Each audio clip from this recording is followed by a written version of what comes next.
My wife cheated, got pregnant, and demanded a divorce and alimony. I exposed her to her church, ruining her reputation and getting her expelled. What would you do if the person you trusted most, the one you built your whole life around, stabbed you in the back and then had the nerve to demand your money to walk away? Picture this. You're married, thinking everything's solid, and then boom, your spouse cheats, gets pregnant with some other guy's kid, and says, "Hey, I'm out, but you're still paying me." Crazy, right? That's exactly what happened to a guy we'll call Jake. And trust me, this story gets wild. Hey everyone, welcome back to the channel. Today, we're diving into a real-life mess that's equal parts heartbreak and straight-up revenge. Jake's life was flipped upside down when his wife, Jen, pulled the ultimate betrayal. They'd been married for years, had that picture-perfect vibe. Church on Sundays, nice house, the works. But behind the scenes, Jen was playing a whole different game. She wasn't just cheating. She was planning her exit, lining up her next move while still cashing in on Jake's hard work. And when she dropped the bomb, divorce papers and a demand for alimony, it wasn't just a breakup. It was a power move.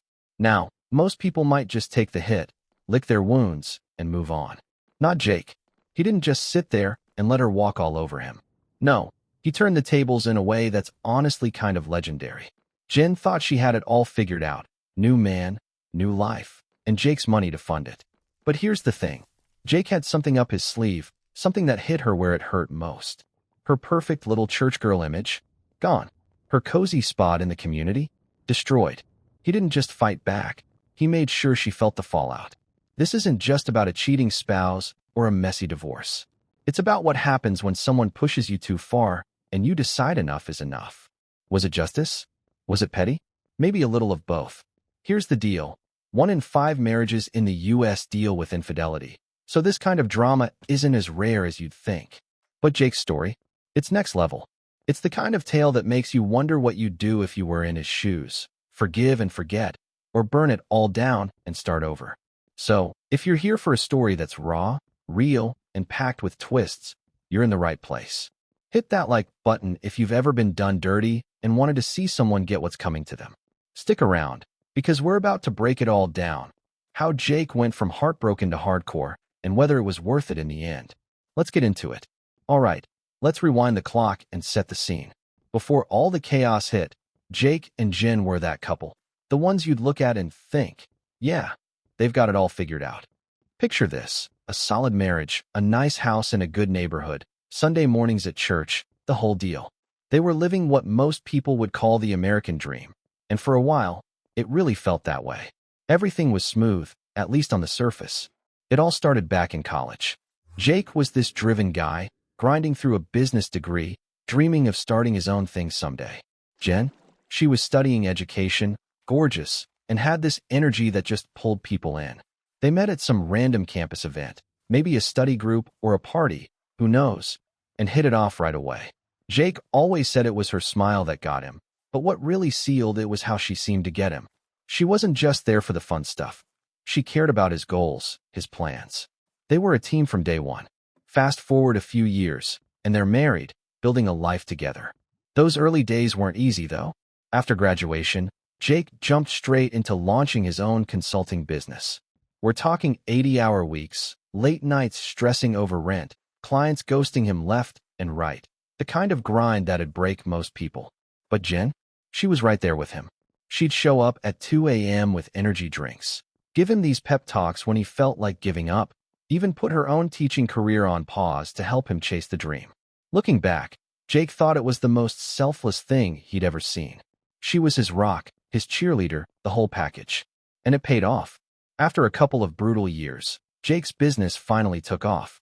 Money started rolling in, and they leveled up, moved into this great house in a quiet suburb, the kind of place with good schools and friendly neighbors. Life was good. Jen found her groove too. She got super involved with their local church, leading women's groups, organizing charity stuff, posting inspirational quotes online about faith and family. She was all in on that wholesome vibe, and people ate it up. To everyone else, they were the dream team. Jake making bank, Jen holding it down at home and in the community. If you scrolled through their social media back then, it was all smiles, vacations, and Bible verses. Perfect, right? For the first 4 years, that's how it went. Jake was killing it at work, building something he was proud of, and Jen seemed happy playing the supportive wife. They'd host dinners, go to church events together, laugh about the little things. It wasn't flashy, but it was real, or at least, Jake thought it was. He'd come home exhausted, and Jen would be there, asking about his day, keeping the house running smooth. They weren't perfect, sure, no couple is, but they had a rhythm, a routine. He trusted her completely, and why wouldn't he? She'd been with him through the worst of it, stuck around when things were tight. That kind of loyalty means something. But here's the thing about perfect pictures. They don't always show the cracks underneath. Around year 4, something started feeling off. Nothing big at first, just little shifts. Jen stopped asking about his day as much. Conversations that used to flow easy got shorter, almost like she was going through the motions. Jake didn't think much of it. Work was crazy, he was distracted, maybe she was just busy with her church stuff. Still, it nagged at him. Was it stress? Was he imagining things? He couldn't put his finger on it, but the vibe was shifting, and not in a good way. That's where it all starts to unravel. What looked like a rock-solid marriage was about to get tested, and not in the way Jake ever saw coming. Stick around, because this is where the story takes a hard turn, and trust me, you're not ready for what's next. So, things were humming along for Jake and Jen, until they weren't.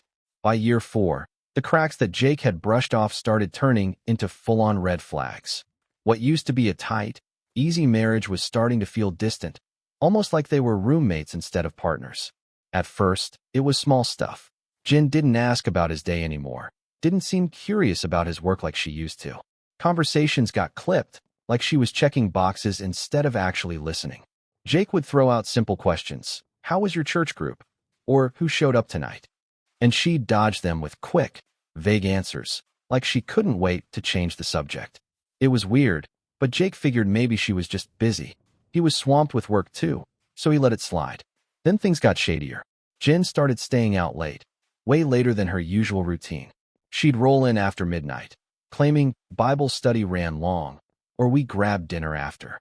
Except Jake knew those groups wrapped up by 8 p.m. sharp. He'd been to enough of them with her to know the drill. One night, he caught her walking in with her hair a little messy, makeup smudged, and this faint whiff of cologne that definitely wasn't his. He played it cool, asked, "Rough night?" She barely looked at him, kicked off her shoes, and mumbled, "Yeah, just a long one. You know how it is." But he didn't know. Not anymore. The real alarm bells started ringing when her whole vibe shifted. She got weirdly protective over her phone, new passcode, keeping it face down, taking it everywhere, even to the bathroom. She'd come home in outfits he'd never seen her leave in, brushing it off with, "Oh, I spilled something, had to change." Then there were the random weekend trips, girls' getaways that didn't add up. Receipts for one hotel room when she swore she was with a group. Stories about restaurants in towns she'd never mentioned visiting. Jake tried to chalk it up to paranoia. He was working crazy hours. Maybe he was just imagining things. But deep down, he knew something was off. Way off. Finally, he couldn't ignore it anymore. One night, Jen left her iPad unlocked. Pro tip, people never log out of those. And Jake checked her location history.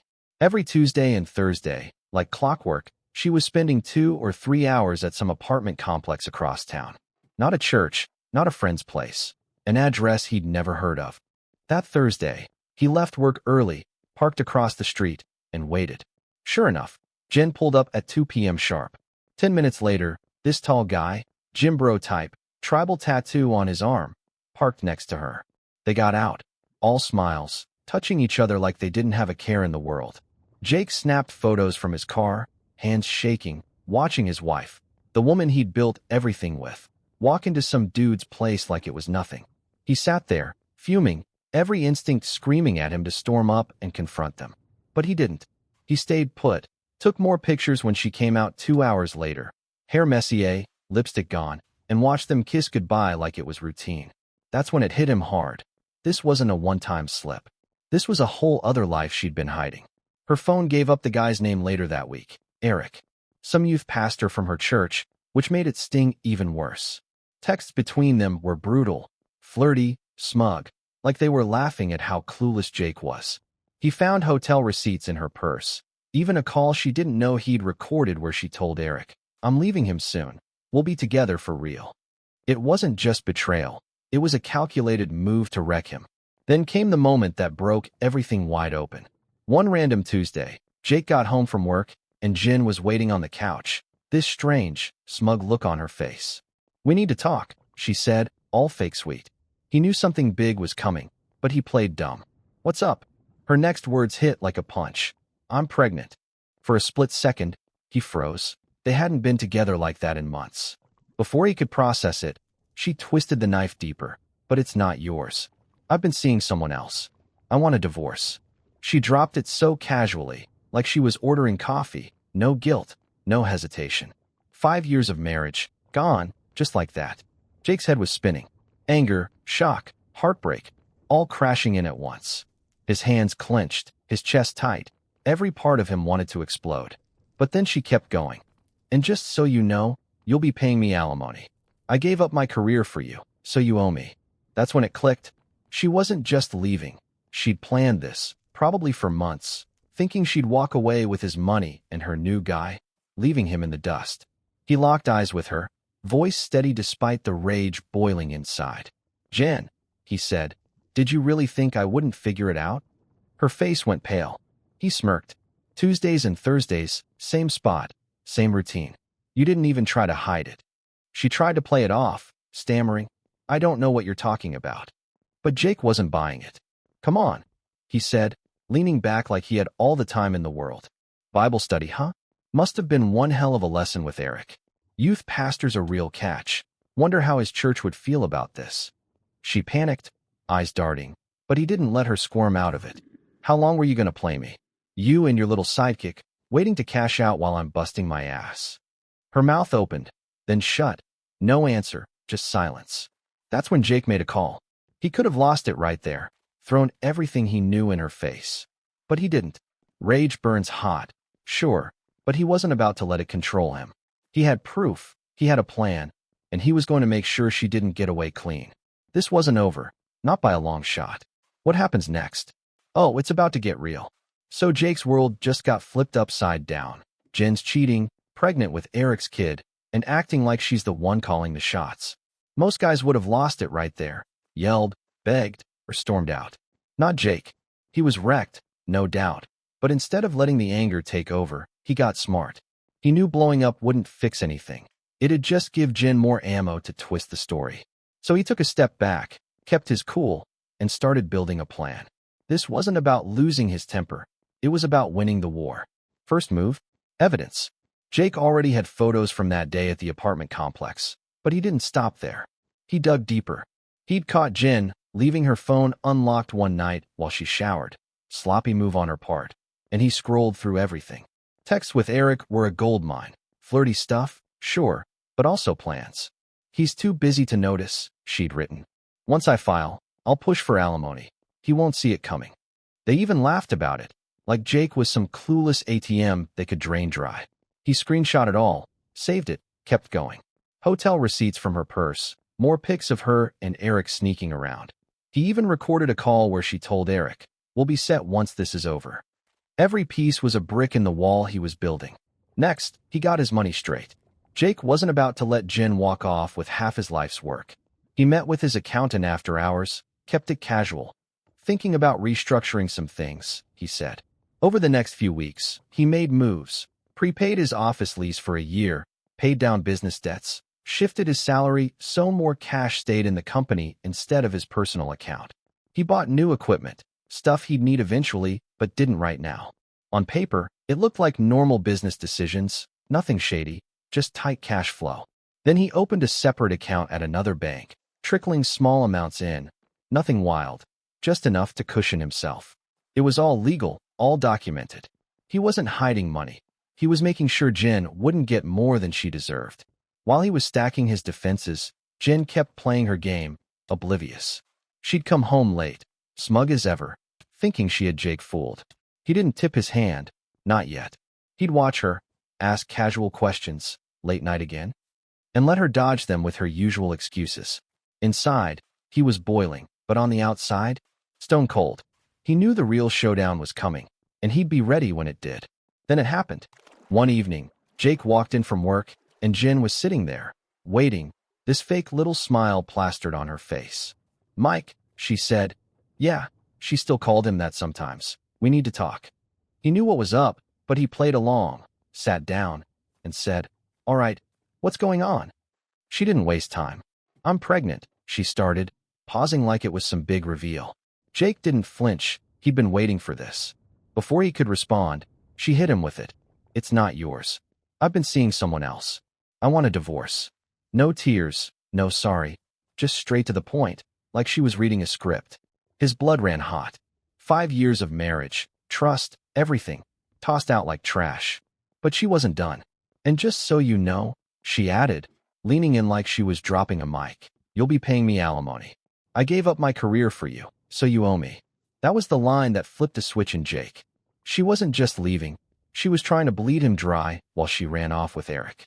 He could have unloaded everything right then, the texts, the pics, the receipts, but he held it in. Instead, he gave her a slow, lazy smirk, the kind that says, "You've got no idea what's coming." Jen blinked, caught off guard. She'd expected him to freak out, beg, maybe even cry. "What?" she said, voice sharp. Jake leaned back, locking eyes with her. "Jen," he said, calm as anything, "did you really think I wouldn't know about Eric?" Her face went white, like ghost-level pale. He kept going. "Tuesdays and Thursdays, 2 hours at that apartment.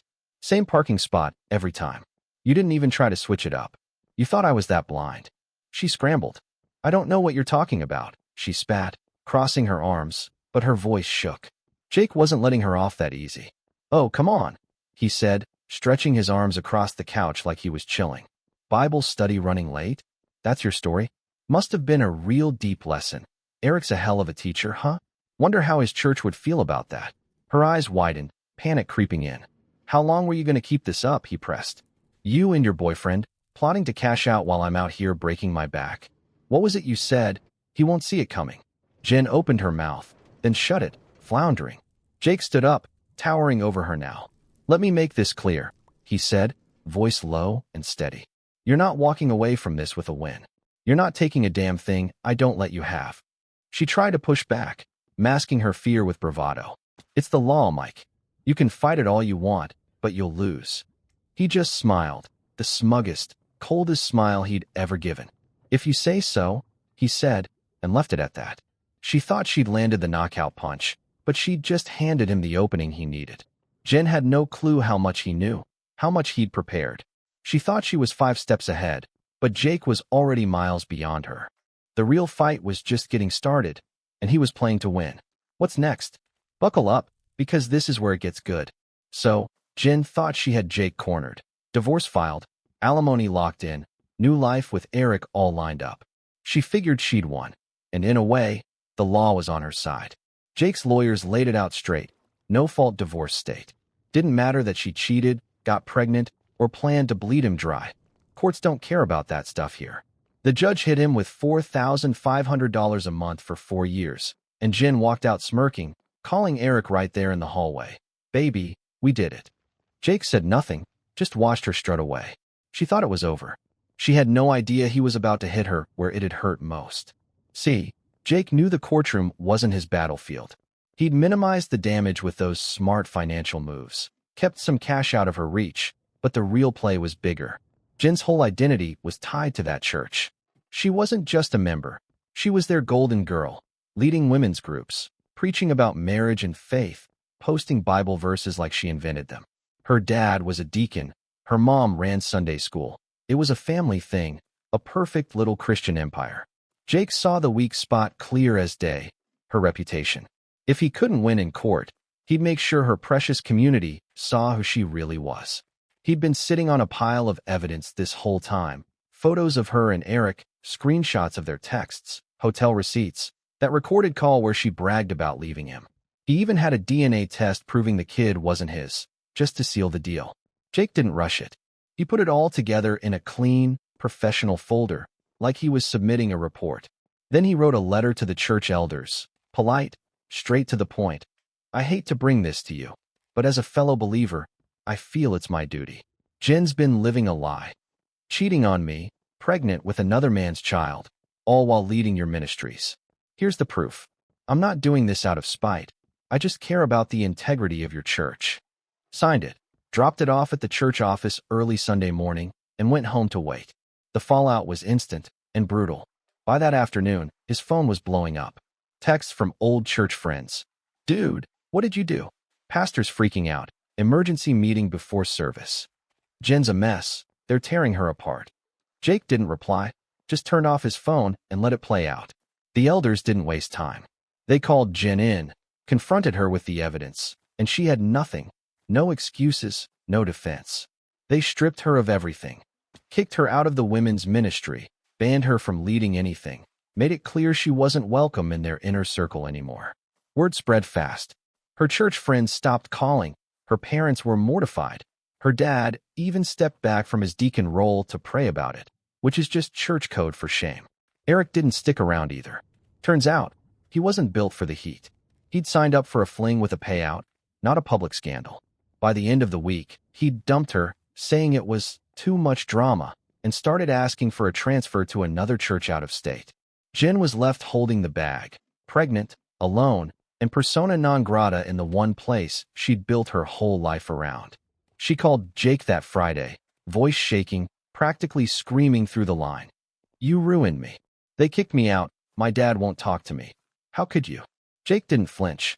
You did this to yourself, he said, cold as ice. Should have thought about that before you started playing games. She didn't stop there. A week later, she showed up at his place, tears streaming, begging. They're gonna announce it to the whole congregation. Public discipline, Mike. Everyone's gonna know. My family's done at that church because of you. Jake just shrugged. They already know, Jen. That's how gossip works. She kept going, voice cracking. Eric's gone. He said I lied about how easy this would be. I've got nowhere to go. Can I come back, just for a while? Jake almost laughed. Not my problem, he said. You've got alimony, figure it out. She sobbed harder, big dramatic wails, but he shut the door. Sympathy? Gone. She'd burned that bridge herself. Watching it all fall apart, Jake felt a mix of things. Part of him was satisfied. Jen had it coming, no question. She'd played him, tried to take everything, and now she was paying the price. Her perfect little world crumbled. Her church family turned their backs. Even her actual family was keeping their distance. But there was this quiet nagging in the back of his mind. Had he gone too far? Sure, she deserved to face consequences, but seeing her life implode like this, piece by piece, hit different than he'd expected. He didn't feel bad, exactly, just complicated. The church did their thing a few days later, Wednesday night, big disciplinary meeting. By Thursday, the whole neighborhood knew. Jen was officially out, labeled an adulteress in front of everyone. The pastor even preached a sermon about marriage and sin that weekend. No names dropped, but everyone got the point. Her parents took a break from leadership. Her sister canceled her wedding at the church. It was a total collapse. Jake didn't have to lift another finger. The community she loved most did all the heavy lifting for him. But was it enough or too much? That's where this story takes its next turn. After the church expose, Jen's life didn't just crack, it shattered. She'd pushed Jake to the edge, and he'd pushed back harder, leaving her to deal with the wreckage. The fallout hit her fast and rough. Eric bailed. Her church cut her off. Her family barely spoke to her. Even her volunteer gigs dried up. Nobody wanted the drama. She was stuck, pregnant and alone, with nowhere to turn. Jake, meanwhile, stayed calm, paid the alimony checks on time, and let her think she still had the upper hand. But he wasn't done yet. Jen kept calling, begging for help, until Jake saw a way out. He offered her a deal, $90,000 cash, one-time payment, to end the alimony for good. She jumped at it. Living in her car, broke and desperate, it sounded like a lifeline. She signed the papers, hands shaking, and walked away thinking she'd scored. Jake knew better. That $90,000 was less than half what she'd have gotten over 4 years, and with his business bouncing back, he could afford it no sweat. Sure enough, within months, she'd burned through it. Debt, rent, trying to keep up her old lifestyle. Last he heard, she was working some low-end call center job, raising Eric's kid solo, while he dodged child support from halfway across the country. Her car's parked in a Walmart lot more nights than not. Rough way to land. Jake? He came out the other side stronger. With Jen gone, he focused on himself. Business took off, profits rolling in like never before. He moved into a new place, started flying planes for fun, even picked up the guitar. Best part? He met someone new. A woman who runs her own marketing gig, sharp, driven, no games. They've been together a few months now, living together, taking it slow. Marriage isn't on the table yet. Once bitten, twice shy, but he can see it down the road. She's the real deal, and for the first time in years, Jake's actually happy. Looking back, Jen's collapse was her own doing. Jake just lit the match. She lost her church, her friends, her whole identity, while he got a fresh start. By the time they ran into each other at a gas station months later, the gap was stark. She looked worn out, driving a beat-up Civic, barely making eye contact. He was filling up a new BMW, living his best life. She mumbled an apology. "I'm sorry, Mike, for everything," but he just nodded. "Good luck," he said, and drove off. That was it. So where does that leave us? Jen's story's a mess, no question, but Jake's? It's a comeback. Was it worth it, though, nuking her life to get here? That's the big question, and it's not as simple as it seems. Let's unpack it. So, that's the story. Jen cheated, got pregnant, tried to take me for everything, and I turned it all around on her. Her church girl life? Done. Her reputation? Toast. By the time it was over, she was living in her car, Eric was long gone, and I was back on top. New place, new girl, new outlook. It's the kind of ending that feels good to tell, like a movie where the good guy wins and the villain gets what's coming. But now that the dust has settled, I've been thinking, was it worth it? Did I do the right thing, or did I take it too far? Let's break it down. First off, I don't regret hitting back. Jen didn't just break my trust. She shattered it, planned it out, laughed about it with Eric while I was grinding to keep our life together. Finding those texts, hearing her voice on that call, knowing she was ready to ditch me and still cash out, that's not something you let slide. She thought she could play me, walk away with my money, and start fresh like nothing happened. Nah, that wasn't happening. Exposing her to the church wasn't just petty, it was justice. She built her whole image on being this perfect wife, this holy example, and it was all fake. Pulling that mask off felt fair. Seeing her lose everything she cared about, the respect, the community, the cushy setup, yeah, that felt good. I'd be lying if I said it didn't. And honestly, it worked. I cut the alimony down with that $90,000 deal, way less than she'd have gotten over 4 years. My business is thriving now, better than ever, and I've got a clean slate. That last run-in at the gas station, her apologizing while I drove off in my BMW, it was proof I came out ahead. She dug her own hole, and I just handed her the shovel. If I'd let her walk away clean, I'd still be paying her every month, still tied to her mess. Instead, I took control, protected what was mine, and moved on. That's a win in my book. But here's where it gets messy. Jen didn't just lose her church gig or her boyfriend. She lost everything. Her family's still barely talking to her. She's stuck in some dead-end job, raising a kid alone with no safety net. That $90,000 I gave her, gone in months because she couldn't adapt. Last I heard, she's still scraping by, sleeping in her car some nights. It's hard to look at that and not wonder if I pushed it too far. Yeah, she screwed me over, but did she deserve to end up that broken? I could have just divorced her, kept my money tight, and let life sort her out. Karma's pretty good at its job. Maybe I didn't need to light the match and watch it all burn. There's this part of me that keeps replaying it. When she showed up crying, begging to come back, I shut the door, cold, no hesitation. At the time, it felt right. She'd made her bed, and I wasn't about to fix it. But now, looking back, I see how bad it got for her. Her parents pulling away, her sister dodging her, the whole town whispering. It's a lot.